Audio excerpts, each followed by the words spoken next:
بسم اللہ الرحمن الرحیم۔ کتاب کا نام دعوت دین کی ذمہ داری، سید ابو الاعلیٰ مودودی رحمہ اللہ۔ آئیے ناظرین کرام، کتاب کا مواد آپ کی سماعتوں کی نظر کرتے ہیں۔ ہم آج کل کے مسلمان اس ذوق تبلیغ سے بالکل ہی ناشنا ہیں جو کسی زمانے میں اسلام کی فاتحانہ قوتوں کا ضامن اور اس کی عالمگیری اور جہاں کشائی کا سب سے بڑا کارگر ہتھیار تھا۔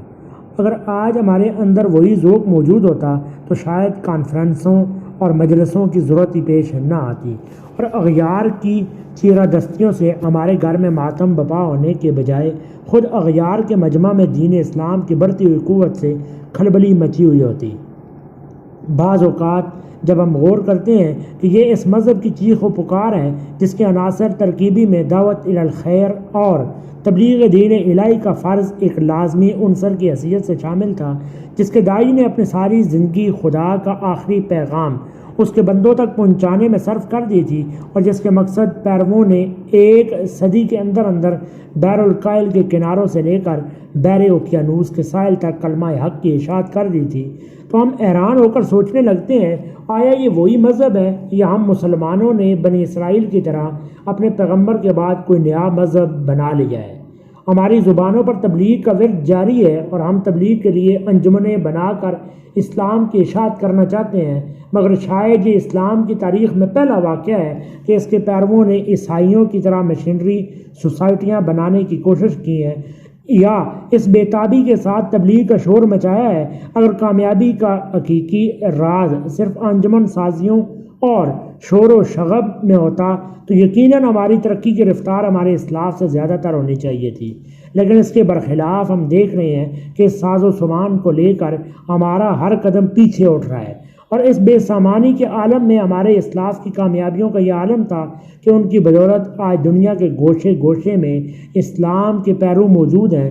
پھر آخر سوچنا تو چاہیے کہ ہم میں کس چیز کی کمی ہے اور اشاعت اسلام کا اصلی راز کیا ہے۔ مسلمان کا مقصد وجود۔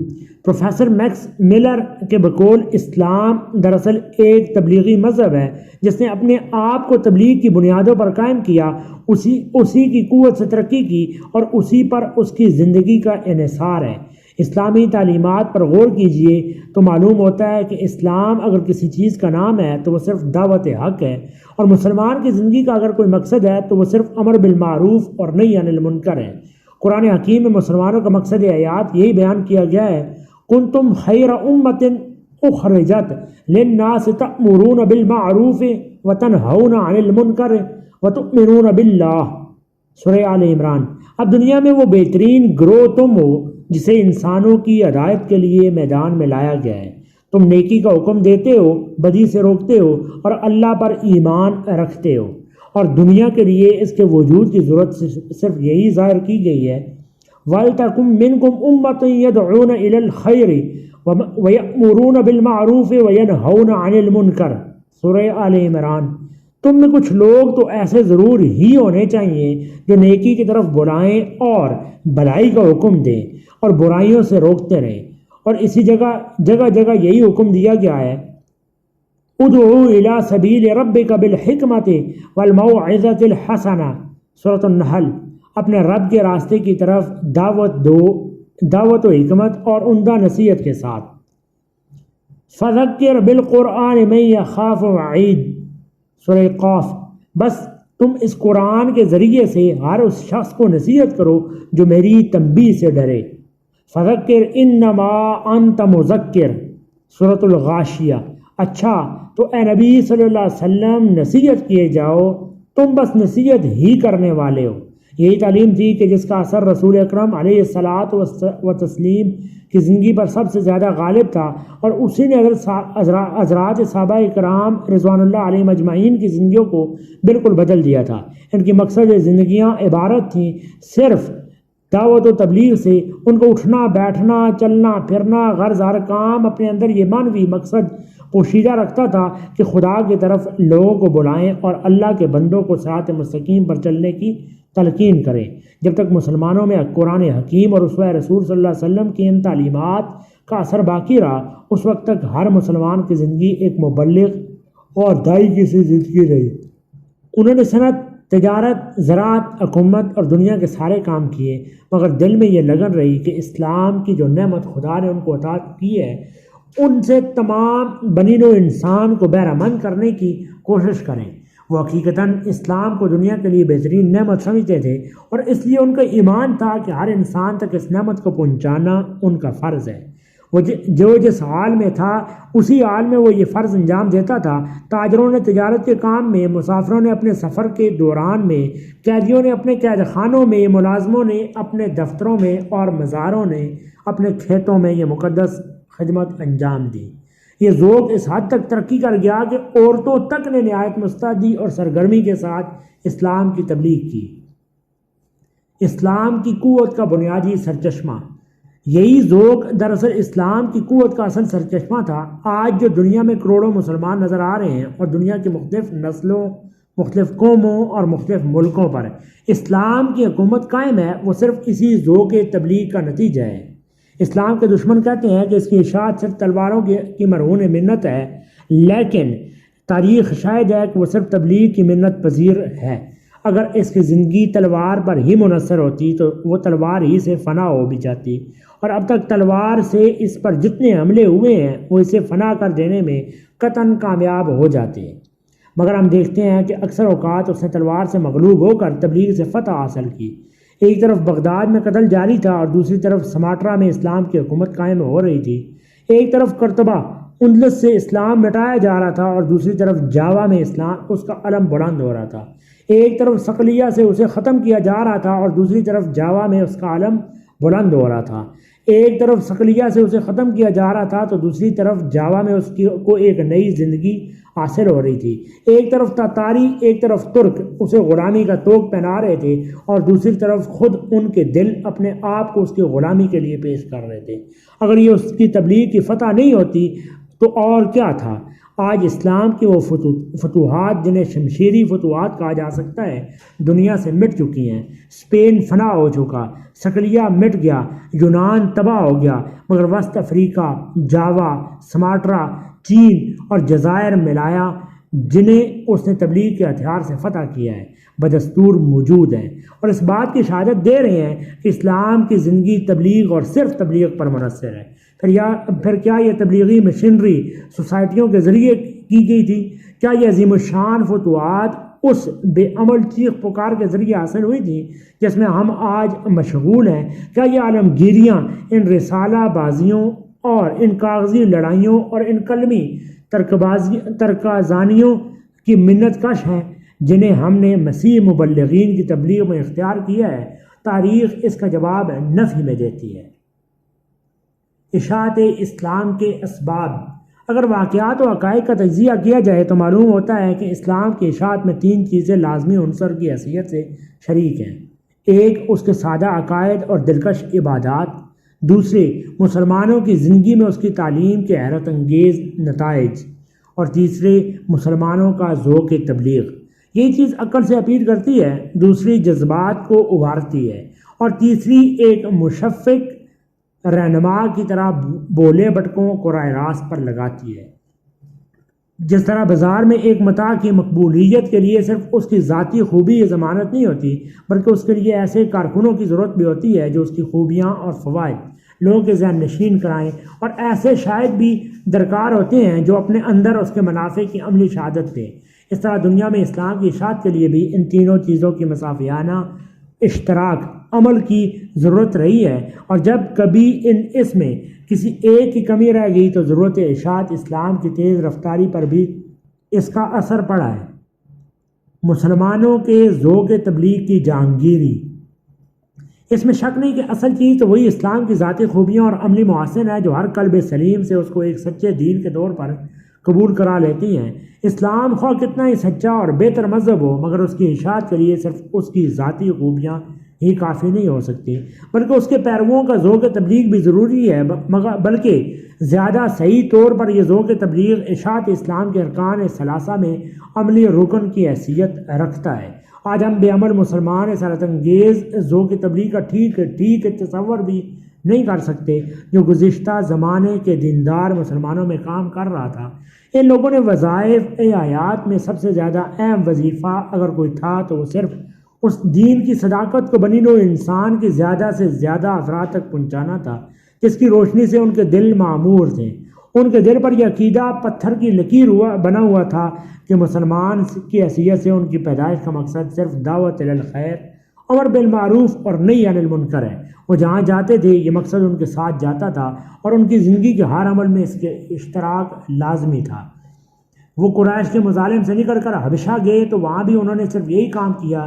انہیں مکہ سے نکل کر مدینہ میں امن کی زندگی نصیب ہوئی تو انہیں اپنی تمام قوت انہوں نے اسی تبلیغ دین الہی میں صرف کر دی۔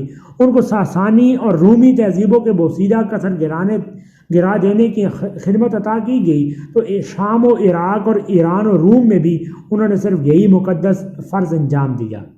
انہیں خدا نے زمین کی خلافت عطا فرمائی تو اس سے بھی انہوں نے عیش پرستی نہیں کی بلکہ وہ اللہ کے دین کی اشاعت کرتے چلے گئے، یہاں تک کہ ایک طرف اوقیانوس کی طوفانی موجوں نے انہیں روک دیا اور دوسری طرف چین کی سنگین دیواروں کے راستے میں حائل ہو گئی۔ وہ اپنے تجارت کے مال کے لے کر نکلتے، اس میں بھی ان کے دلوں پر یہی خواہش چھائی رہی۔ انہوں نے افریقہ کے تپتے ریگستانوں میں، ہندوستان کی سرسبز وادیوں میں، بحر الکاہل کے دور افتادہ جزیروں میں اور یورپ کے سفید رنگ کفر زاروں میں ملت حنیفی کی روشنیوں کو پھیلا دیا۔ یہ ذوق تبلیغی یہاں تک ترقی کر گیا تھا کہ قید خانوں کی کڑی سے کڑی مصیبتیں جھیلتے وقت بھی ان کے دلوں سے اس کی لذت محو نہیں ہوتی تھی۔ وہ اندھیری کوٹھڑی میں اپنے اصحاب سجن جیل خانہ کو بھی اسلام کی تبلیغ کرتے تھے، اور حد یہ ہے کہ دار پر بھی انہیں اگر کسی چیز کی تمنا ستائی تھی تو وہ صرف یہی تھی کہ اپنے آخری لمحات زندگی کو اللہ کا پیغام اس کے بندوں تک پہنچانے میں صرف کر دیں۔ کانگو کا ایک مشہور واقعہ ہے کہ جب حکومت بیلجیم نے وہاں کے ایک مسلمان امیر کو گرفتار کر کے سزائے موت کا حکم سنا دیا تو اس نے دنیا سے چلتے چلتے خود اس پادری کو بھی مسلمان کر لیا جو اسے مسیحیت کا پیغام نجات دینے گیا تھا۔ مشرقی یورپ میں تو اسلام کی اشاعت تنہا ایک مسلمان عالم کی کوششوں کا نتیجہ تھی جو نصارہ سے جہاد کرتا ہوا گرفتار ہو گیا تھا۔ قید کی حالت میں وہ پا زنجیر ڈان اور ڈینوب دریاؤں کے درمیانی علاقے میں بھیج دیا گیا۔ وہاں اس کے خلوص قلب کی روشنی اس قدر پھیلی کہ تھوڑے عرصے میں 12,000 آدمی مسلمان ہو گئے، اور 6 صدی ہجری کی وسط میں تقریباً سارا علاقہ اسلام کی برکات سے معمور ہو گیا۔ مسلمان خواتین کا ذوق تبلیغ۔ اس عالمگیر ذوق سے مسلمانوں کی عورتیں بھی خالی نہ تھیں۔ تاتاری مغلوں سے جن ہاتھوں نے مسلم کشی کی تلوار چھین کر اسلام کی اطاعت کا توق پہنایا تھا وہ ضعیف اور نازک عورتوں کے ہاتھ تھے جنہیں یہ لوگ ممالک اسلامیہ سے لونڈیاں بنا کر لے گئے تھے۔ غازان شاہ کے بھائی الجاتیو خان کی اس کی بیوی ہی نے مسلمان کیا تھا اور اس کی بدولت الہ خانی حکومت ایک اسلامی حکومت بن گئی تھی۔ چغتائی خاندان مسلمان کا سب سے بڑا دشمن تھا، مگر قرہ علاقو خان کی مسلمان بیوی نے اسے سب سے پہلے اسلام سے متعارف کیا اور اسی کے اثر سے مبارک شاہ اور براق خان مسلمان ہوئے۔ تاتاری فوجوں کے 1000 سپاہی اپنے ساتھ مسلمان عورتوں کو لے گئے تھے۔ انہوں نے اپنے مذہب کو چھوڑ کر اپنے کافر شوروں کا مذہب اختیار کرنے کے بجائے انہیں اور زیادہ تر ان کے بچوں کو مسلمان کر لیا، اور انہی کی بدولت تمام تاتاری علاقوں میں اسلام پھیل گیا۔ اسی طرح ملک حبش میں بھی خواتین ہی نے اشاعت اسلام کا کام کیا ہے۔ چنانچہ متعدد ایسے حبشی رئیسوں کا تذکرہ تواریخ میں مذکور ہے جنہیں ان کے مسلمان بیویوں نے اسلام کے حلقۂ بگوش بنا لیا تھا۔ سنوسی مبلغین نے تو وسط افریقہ میں مستقل طور پر اشاعت اسلام کے لیے خواتین کے اداروں سے کام لیا ہے۔ چنانچہ وہاں سینکڑوں زنانہ مدارس قائم ہیں جن میں لڑکیوں کو اسلامی تعلیم دی جاتی ہے۔ صوفیاء اکرام کی خدمات۔ مگر مسلمانوں میں جو جماعت سب سے زیادہ تبلیغ دین الہی کے لیے ذوق شوق سے گرم صحیح رہی ہے وہ وہی صوفیاء کرام کی جماعت ہے جو آج اس طرف سے تقریباً بالکل ہی غافل ہے۔ خود یہاں پر اولیاء و صوفیاء نے جس بے نظیر استقلال اور دینی شغف کے ساتھ اسلام کی روشنیوں کو پھیلایا ہے وہ آج کل کے حضرات متصوفین کے لیے اپنے اندر ایک گہرا درس بصیرت رکھتا ہے۔ یہاں کے سب سے بڑے اسلامی مبلغ حضرت خواجہ معین الدین اجمیری رحمہ اللہ تھے، جن کی برکت سے راجپوتانہ میں اسلام کی اشاعت ہوئی، جن کے بالواسطہ یا بلا واسطہ مریدین ملک کے تمام علاقوں میں اسلام کی شمع ہدایت لے کر پھیل گئے۔ حضرت خواجہ قطب الدین بختیار کاکی رحمہ اللہ نے دلی کے اطراف میں، حضرت فرید الدین گنج شکر رحمہ اللہ نے علاقہ پنجاب میں، حضرت نظام الدین محبوب الہی رحمہ اللہ نے دلی اور اس کے نواح میں، حضرت سید محمد گیسو دراز رحمہ اللہ، حضرت شیخ برہان الدین رحمہ اللہ، حضرت شیخ زین الدین رحمہ اللہ، اور آخر میں حضرت شاہ کلیم اللہ جہان آبادی رحمہ اللہ نے دلی مرحوم میں یہی دعوت الخیر اور تبلیغ و عوامر اسلام کی خدمت میں انجام دی۔ ان کے علاوہ دوسرے سلسلوں کے اولیاء اعظام نے بھی اس کام میں انتھک مستعدی سے کام لیا۔ پنجاب میں سب سے بڑے اسلامی مبلغ حضرت سید اسماعیل بخاری رحمہ اللہ تھے، جو 5ویں صدی ہجری میں لاہور اور تشریف لے آئے تھے۔ ان کے متعلق مشہور ہے کہ لوگ ہزاروں کی تعداد میں ان کے ارشادات سننے آتے تھے، اور کوئی شخص جو ایک مرتبہ ان کا واعظ سن لیتا وہ اسلام لائے بغیر نہ رہتا۔ مغربی پنجاب میں اسلام کی اشاعت کا فخر سب سے زیادہ حضرت بہاؤالدین زکریا ملتانی رحمہ اللہ کو حاصل ہے۔ علاقہ بہاولپور اور مشرقی سندھ میں حضرت سید جلال الدین بخاری رحمہ اللہ کے فیضان تعلیم سے معرفت حق کی روشنی پھیلی۔ ان کی اولاد میں سے حضرت مخدوم جہانیان رحمہ اللہ نے پنجاب کے 20 قبائل کو مسلمان کیا۔ ایک اور بزرگ حضرت سید صدر الدین رحمہ اللہ اور ان کے صاحبزادے حضرت حسن کبیر رحمہ اللہ بھی پنجاب کے بہت بڑے اسلامی مبلغ تھے۔ حضرت حسن کبیر الدین رحمہ اللہ کے متعلق تواریخ میں لکھا ہے کہ ان کی شخصیت میں عجیب کشش تھی، محض ان کے دیکھ لینے سے دل پر اسلام کی عظمت و صداقت کا نقش مرتسم ہو جاتا تھا، اور لوگ خود بخود ان کے گرد جمع ہو جاتے تھے۔ سندھ میں اشاعت اسلام کا اصلی زمانہ وہ ہے جب عرب مسلمانوں کی حکومت کا دور ختم ہو چکا تھا۔ آج سے تقریباً 600 برس پہلے حضرت سید یوسف الدین رحمہ اللہ وہاں تشریف لائے۔ ان کے فیضان اثر سے لوہانہ ذات کے 7 خاندانوں میں اسلام قبول کر لیا۔ کچھ اور گجرات میں حضرت امام شاہ پیراونی اور ملک عبداللطیف رحمہ اللہ کی مسائی سے اسلام کی اشاعت ہوئی۔ بنگال میں سب سے پہلے شیخ جلال الدین تبریزی رحمہ اللہ نے اس مقصد فرض کو انجام دیا، تو حضرت شیخ شہاب الدین سہروردی رحمہ اللہ کے مرید آن خاص میں سے تھے۔ آسام میں اس نعمت عظمیٰ کو حضرت شیخ جلال الدین فارسی رحمہ اللہ اپنے ساتھ لے گئے، جو سلٹ میں مدفون ہے۔ کشمیر میں اسلام کا علم سب سے پہلے بلبل شاہ رحمہ اللہ نامی ایک درویش نے بلند کیا، اور ان کے فیض صحبت سے خود راجہ مسلمان ہو گیا، جو تاریخوں میں صدر الدین رحمہ اللہ کے نام سے مشہور ہے۔ پھر 7ویں صدی ہجری میں سید علی ہمدانی رحمہ اللہ 700 سیدوں کے ساتھ تشریف لائے، اور تمام خطہ کشمیر میں اس مقصد سے مقدس جماعت نے نور عرفان کو پھیلایا، اور اورنگزیب عالمگیر رحمہ اللہ کے عہد میں سید شاہ فرید الدین نے کشتوار کے راجہ کو مسلمان کیا، اور اس کے بعد علاقہ مذکورہ میں اسلام کی اشاعت ہوئی۔ صوفیاء کرام کی انہی تبلیغی سرگرمیوں کا اثر آج تک ہم دیکھتے ہیں کہ ہندوؤں کی ایک بہت بڑی جماعت اگرچہ مسلمان نہ ہو سکی، مگر اب تک اسلامی پیشواؤں کی گرویدہ ہے۔ چنانچہ 1891 کی مردم شماری میں صوبہ شمال مغربی موجودہ اتر پردیش کے 23 لاکھ سے زائد ہندوؤں نے اپنے آپ کو کسی خاص دیوتا کا پرستار بتلانے کے بجائے کسی نہ کسی مسلمان پیر کا پجاری ظاہر کیا تھا۔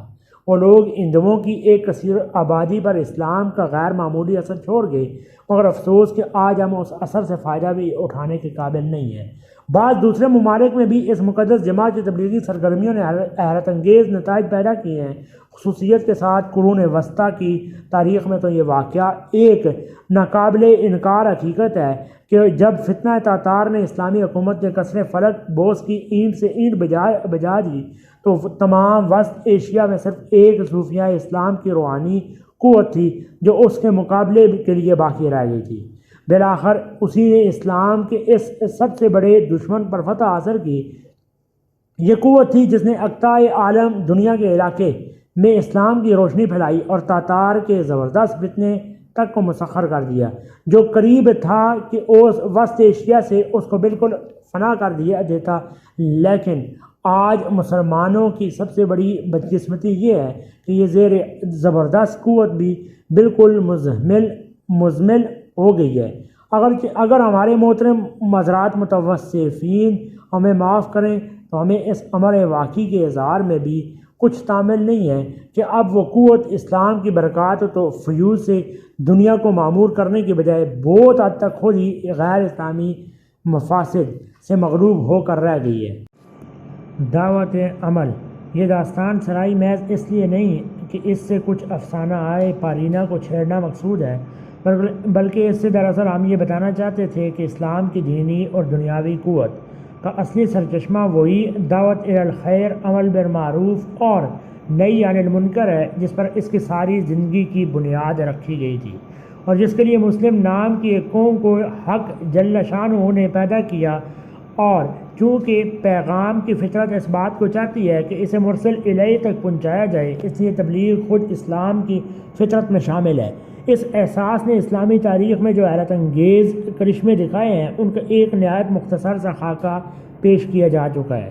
افریقہ کے وسیع براعظم میں بغیر کسی جبر و لالچ اور مکر و دغا کے جس طرح کروڑوں انسان اسلام کے حلقۂ بگوش ہو گئے، چین میں بغیر کسی مادی اور جباری قوت کے جس طرح آبادیوں کی آبادیاں اسلام کی تابع فرمان بن گئیں، جزائر ملایا میں نہتے اور بے زور تاجروں کے ہاتھوں جس طرح 80% آبادی خدائے واحد کی پرستار بن گئی، تاتارستان کے مسلم کش اور خونخوار ویشیوں کو ضعیف اور نازک عورتوں اور بے نواد درویشوں نے جس طرح اسلام کے آستانہ رحمت پر لا کر جھکا دیا، اس کی بصیرت افروز داستان ہم نے اسی احساس کے کرشمے میں دکھانے کے لیے اپنے برادران ملت کے سامنے پیش کی ہے۔ اس سے ہمارا مقصد یہ ہے کہ ان میں بھی کسی طرح یہ احساس جاگ اٹھے۔ 1857 کے بعد تبلیغی سرگرمیاں۔ 1857 کے ناکام جنگ آزادی کے زمانے میں مسلمانان ہند کی اسلامی اہمیت کو جو دل گزار صدمات پہنچے تھے، انہوں نے کچھ عرصے کے لیے ان کی دینی عیسائیت کو بیدار کر دیا تھا۔ اس کے بدولت 1857 کے بعد تقریباً 40 سال تک اشاعت اسلام کا کام نہایت تیزی کے ساتھ ہوتا رہا، مگر افسوس کے بعد میں غلبہ حاکمیت کفار کے اثر سے وہ دینی احساس، وہ ذوق تبلیغ ختم ہو گیا، اور خدمت دین کا وہ عام جوش جو کچھ عرصہ کے لیے پیدا ہو گیا تھا آپس کی کفر بازیوں اور باہمی جنگ و فساد میں کام آنے لگا۔ 19ویں صدی کے نصف آخر کی تاریخ پر جب ہم نظر ڈالتے ہیں تو یہ حیرت انگیز واقعہ ہمارے سامنے آتا ہے کہ اس زمانے میں کوئی باقاعدہ تبلیغی نظام قائم ہے نہ ہونے کے باوجود نو مسلموں کی تعداد میں ہر سال 10,000 سے لے کر 6 لاکھ تک اضافہ ہوتا رہا ہے۔ اس زمانے میں علماء اور واعظین کی ایک بہت بڑی جماعت ایسی پیدا ہو گئی تھی جس نے اپنی زندگی تبلیغ تبلیغ دین کے لیے وقف کر دی تھی، اور اپنی انفرادی حیثیت میں شہر در شہر پھر کر سینکڑوں آدمیوں کو مشرف با اسلام کیا تھا۔ ان کے علاوہ عام کاروباری مسلمانوں میں بھی یہ ذوق اس قدر پھیل گیا تھا کہ دفتروں کے ملازم اور معمولی دکاندار تک اسلام کی اشاعت کرتے تھے۔ لیکن اب موجودہ دور میں اشاعت اسلام کی سست رفتاری کے وجوہ پر اگر غور کریں تو یہ بات بالکل صاف نظر آتی ہے کہ اس کی ذمہ داری صرف ہماری اپنی غفلت اور دینی بے حسی پر عائد ہوتی ہے، ورنہ ظاہر ہے کہ اسلام آج بھی وہی ہے جو پہلے تھا، اس کی فطرت میں کوئی تغیر نہ ہوا اور نہ ہو سکتا ہے۔ البتہ ہم بدل گئے ہیں، ہماری زندگی بدل گئی ہے، ہمارے جذبات و احساسیات بدل گئے ہیں، اور یہ سب تنزل کا اسی کا نتیجہ ہے۔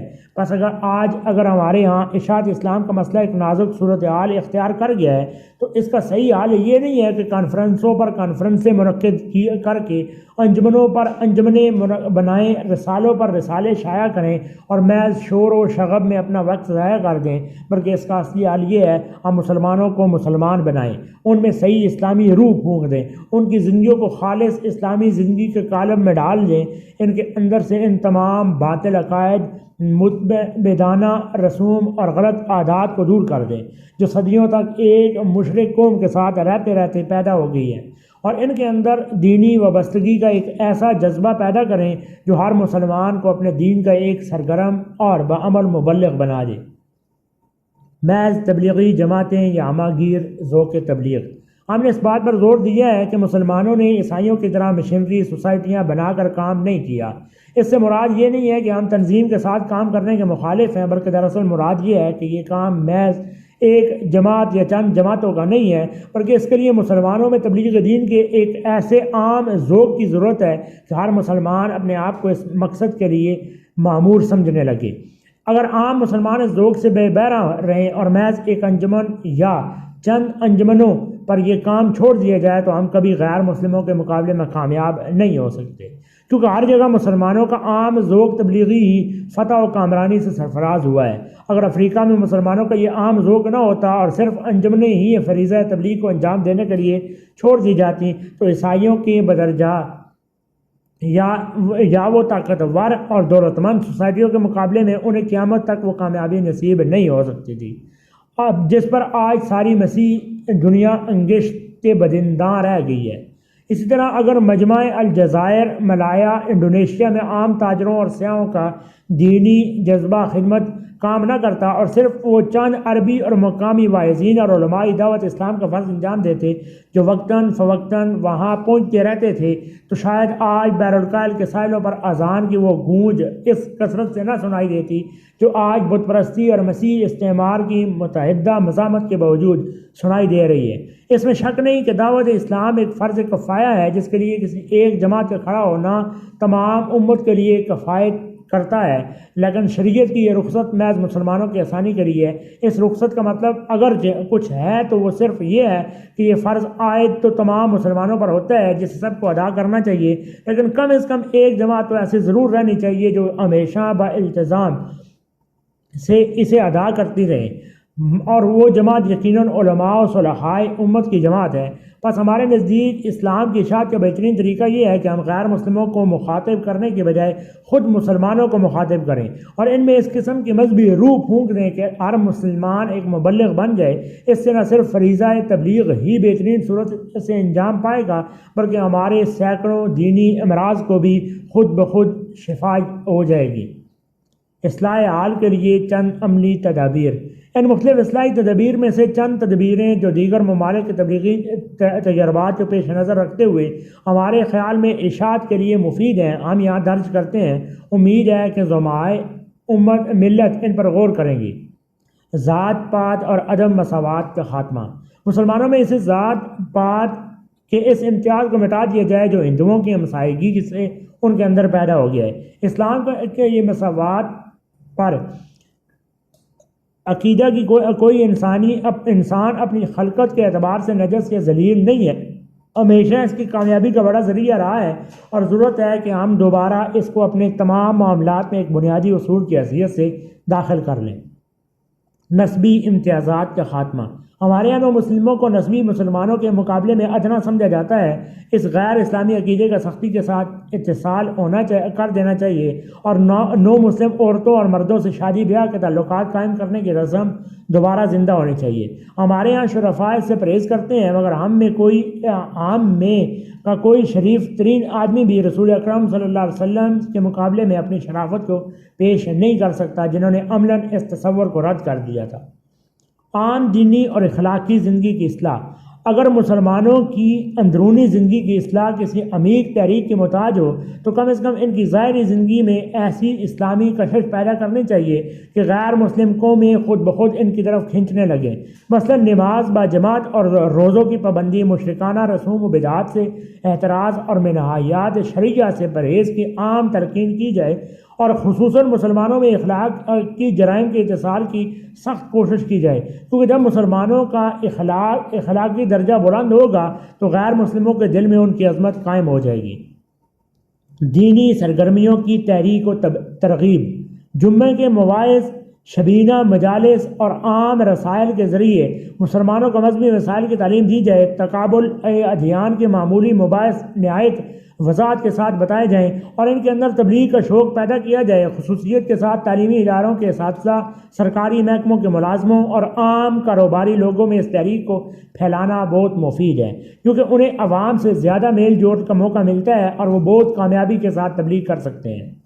دینی شعور کی بیداری ہماری سب سے بڑی کمزوری جہالت ہے۔ مسلمانوں کا ایک بڑا طبقہ دین اسلام کی تعلیمات، اس کے عقائد اور شعائر سے یکسر جاہل ہے۔ یہی چیز ہے جو دشمنان اسلام کو اسے مرتد بنانے میں سب سے زیادہ مدد دیتی ہے۔ پس اس لحاظ سے ہماری پہلی ضرورت یہ ہے کہ ہم اپنے ارد گرد تمام مسلمانوں میں اسلامی تعلیمات کی اشاعت کریں، اسلام کے سادہ عقائد ان کے ذہن نشین کر دیں اور ان کے اندر اس حد تک دینی روح پیدا کر دیں کہ وہ صوم و صلاۃ کے پابند ہو جائیں۔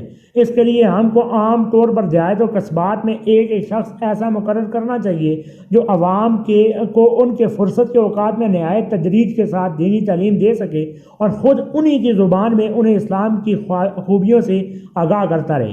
اگرچہ اس سلسلے میں غیر مسلموں کو بھی اسلام کی طرف دعوت دی جا سکتی ہے، مگر اس وقت ہماری تمام تر توجہ کافروں کو مسلمان بنانے کی بجائے خود مسلمانوں کو مسلمان بنانے کی طرف مبذول دینی چاہیے۔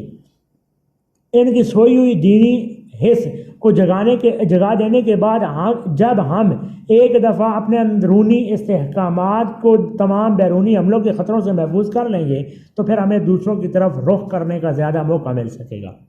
مدارس کا قیام۔ دوسری چیز یہ ہے کہ مسلمان بچوں کو ابتدائی تعلیم دینے کے لیے گاؤں گاؤں میں مدارس قائم کیے جائیں۔ اس کے لیے بھی کسی لمبے چوڑے نظام اور کسی خاص درسی نصاب کی ضرورت نہیں، بلکہ ابتداً نہایت سادگی کے ساتھ اسلامی عقائد ان کے ذہن نشین کر دیے جائیں، وضو، طہارت، نماز، روزہ وغیرہ کے تمام مسائل یاد کرا دیے جائیں اور قرآن مجید پڑھا دیا جائے۔ قرآن مجید کو پڑھ لینا ہی انسان پر اتنا اثر کرتا ہے کہ اسلام کی عظمت دل میں بیٹھ جاتی ہے، پھر وہ مشکل ہی کوئی چیز اس سے زائل کر سکتی ہے۔ پس کم از کم ان بچوں کی لوح سادہ پر قرآن کا گہرا نقش تو ضرور بٹھا دینا چاہیے۔ یہ وہ کم سے کم کام ہے جسے انجام دینے میں ہمیں ذرہ برابر بھی توقف نہیں کرنا چاہیے۔ اس کے لیے ایسے لوگوں کی ضرورت ہے جو مستقل طور پر ایک مقامی پر رہ پڑیں، دیہاتی زندگی کی تکلیفیں برداشت کر کے پورے عزم و استقلال کے ساتھ دین و ملت کی خدمت انجام دیں۔ ان میں اتنی استقامت ہونی چاہیے کہ کامیابی کے ساتھ لوگوں کی جاہلانہ فطرت کا مقابلہ کر سکیں، ناکامیوں سے ہمت نہ ہاریں، مشرکانہ عقائد اور رسوم و بدعات کو دور کرنے میں اگر کئی برس بھی لگ جائیں تو بدل نہ ہوں، جلد بازی کر کے جہالت سے جنگ نہ کریں، بلکہ آہستہ آہستہ واعظ و تلقین اور تعلیم و تبلیغ کے ذریعے طبیعتوں کو اصلاح کی طرف مائل کریں۔ اس کے ساتھ ان میں قربانی کا اتنا جذبہ بھی ہونا چاہیے کہ وہ کم سے کم مالی تعاون پر یہ اپنی خدمت انجام دے سکیں۔ ان کے اخلاق میں اتنی پاکیزگی بھی ہونی ضروری ہے کہ سادہ لوگ دیہاتیوں کو اپنے اعمال سے برگشتہ کر دینے کے بجائے انہیں حسن خلق کا گرویدہ بنا لیں اور خود اپنے اندر اسلامی زندگی کا ایسا نمونہ پیش کریں کہ لوگ ان سے اسلامی تعلیمات کا عملی سبق سے حاصل کر سکیں۔ عیسائی مشنری تعلیمی اداروں کا مقاطعہ۔ ایک اور ضروری تدبیر یہ ہے کہ مسلمان بچوں کو عیسائی مشنری اسکولوں اور کالجوں سے اٹھانے کی ایک باقاعدہ تحریک شروع کر دی جائے۔ ان تعلیمی اداروں کا مقصد علم و فن کی روشنی پھیلانا نہیں ہے، بلکہ بچوں کو ان کے مذہب سے پھیر کر سینٹ ہال کے خود ساختہ مذہب کی دعوت دینا ہے۔ اور عام طور پر ان کی تعلیم کا لازمی اثر یہ ہوتا ہے کہ اگر طلبہ اعلانیہ مرتد نہیں ہوتے تو کم از کم اپنے مذہب سے برگشتہ ضرور ہو جاتے ہیں۔ ان کے دل میں اسلام کی کوئی وقت باقی نہیں رہتی، اسلامی عقائد سے صریح انحراف پیدا ہو جاتا ہے، عبادات کو کھیل سمجھنے لگتے ہیں اور صرف خاندانی قیود اور رسمی مزاحمت کے باعث اسلام کے ساتھ ان کا رشتہ برائے نام رہ جاتا ہے۔ یہ ضرور ہے کہ بقول مسٹر آرلنڈ مصنف اشاعت اسلام، مشنری اداروں کی تعلیم نے بعض اوقات بالکل الٹا اثر بھی کیا ہے اور بعض طلباء مسیحیت کی کمزوریوں سے واقف ہو کر اس کے زبردست حریف بھی بن گئے ہیں، مگر ایسی سعید روحیں بہت کم پائی جاتی ہیں۔ عام طور پر تو مشنری تعلیمی اداروں کے طلباء کی وہی حالت دیکھی جاتی ہے جو ہم پہلے عرض کر چکے ہیں، اور یقیناً انہیں اس بے دینی کے خطرے میں سے نکالنا اور ان کے نظام کار کو بے نقاب کرنا ایک عظیم دینی خدمت ہے۔ اس مقصد کے لیے سرگرمی سے ایک تحریک پیدا کی جائے اور عملاً ہر مسلمان کو اس بات پر آمادہ کیا جائے کہ وہ اپنے بچوں کو ان اداروں سے اٹھا لے۔ حرف آخر یہ ایک نہایت زبردست کام ہے. اس کو انجام دینے کے لیے ضرورت ہے کہ ہمارے علماء اور سجادہ نشین حضرات اپنے حجروں سے نکلیں. علماء کا فرض تو ظاہر ہے کہ انہیں درجہ خصیت اور انبیاء بنی اسرائیل سے مشابہت جیسی فضیلتیں کچھ مفت ہی میں نہیں ملیں گی، بلکہ ان پر امت کی اصلاح و ہدایت کا ایک بہت بڑا بار رکھ دیا گیا ہے، جسے اٹھانے میں ذرہ برابر بھی کوتاہی کرنے پر وہ خدا کی شدید گرفت سے نہیں بچ سکتے.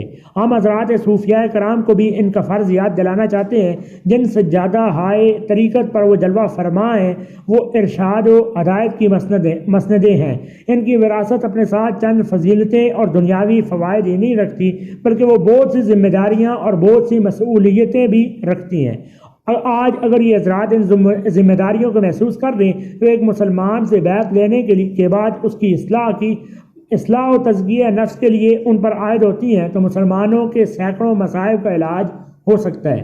بڑے بڑے سجادہ نشینیوں اور پیران طریقت کا حلقہ ارادت کروڑوں مسلمانوں پر مشتمل ہے، اور اس میں ان کو ایسا زبردست اثر حاصل ہے کہ وہ اپنے ایک اشارے سے ان کی زندگیوں کا نظام بدل سکتے ہیں.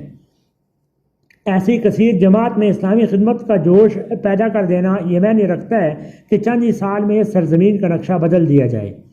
کیا ہم یہ امید کر سکتے ہیں کہ یہ حضرات اپنے کاشانہ امن و عافیت سے نکل کر اس نازک وقت میں کچھ خدا اور اس کے دین حق کے لیے دوڑ دھوپ کریں گے؟ تدوین خرم مراد. ماخذ اسلام کا سرچشمہ قوت.